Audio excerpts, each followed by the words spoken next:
Kodai police સ્ટેશનના સ્ટાફના માણસો ચેકિંગમાં હતા ત્યારે કોડાઈ પુલ પાસે એક શંકાસ્પદ હાલતમાં ટ્રકની તલાશી લેતા તેમાંથી 40 લાખ રૂપિયાનો વિદેશી દારૂનો જથ્થો કુખ્યાત બુટલેગરનો મળી આવ્યો.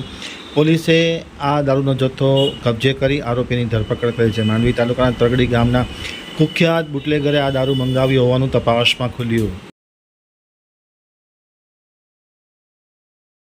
કામગીરીની વિગત બાબતે એવું છે કે પ્રોહિબિશનની પ્રવૃત્તિઓને ડામવા માટે તેને સતત પેટ્રોલિંગ કરી અને તે બાબતે કોઈપણ ગેરકાયદેસર જણાઈ આવે તો એના પર કાયદેસરની કાર્યવાહી કરવા માટે રેન્જ આઈજી સાહેબ તરફથી અને એસપી સાહેબ તરફથી સૂચના હતી. જે અનુસંધાને એલસીબીના ઇન્ચાર્જ પોલીસ ઇન્સ્પેક્ટર જેઠી સાહેબ અને એલસીબીના સ્ટાફ પેટ્રોલિંગમાં હતા.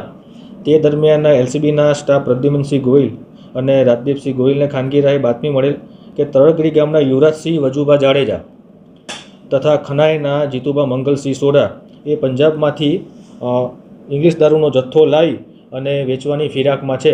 તે બાતમી અનુસંધાને પેટ્રોલિંગને વોચમાં હતા ત્યારે પ્રાગપર ચોકડી પાસે એક ગાડી એમને જોવા મળીને જે ગાડી શંકાસ્પદ જણાતા તેની તપાસ કરતા તેની અંદરથી ઇંગ્લિશ દારૂનો જથ્થો મળી આવેલો અને તપાસ દરમિયાન એવું જાણવા મળેલું કે જે આ ગાડી છે આયદાન ગોવર્ધન ગઢવી એ આરોપીના સિન્ડિકેટનો એક સભ્ય છે. તેની એ ગાડી છે અને તેની અંદર ઇંગ્લિશ દારૂનો માલ એ લોકો વેચવાની ફિરાકમાં હતા. કુલ ટોટલ મુદ્દામાલ જે છે ઇંગ્લિશ દારૂ એ 82,06,800નો પકડાયેલો છે અને ટ્રક સાથે ટોટલ કિંમત 92 લાખ રૂપિયા જેટલી થાય છે.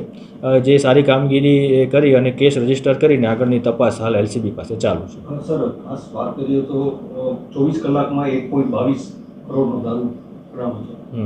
દારૂ પકડાય છે, આરોપીઓ કેમ હાથમાં નથી આવતા?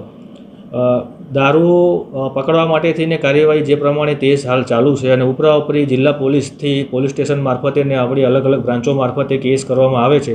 તે જ રીતે આરોપીઓને પણ સત્વરે પકડવામાં આવે છે અને આરોપીઓ જે બી જગ્યાએ હશે તે લોકોનું ટેકનિકલ સર્વેલન્સને ખાનગી બાતમીદારોથી તમામ પ્રવૃત્તિઓ આના પ્રયત્નો કરી અને આરોપીઓને સત્વરે પકડી પાડવા માટે તજવીજ હાલ ચાલુમાં છે.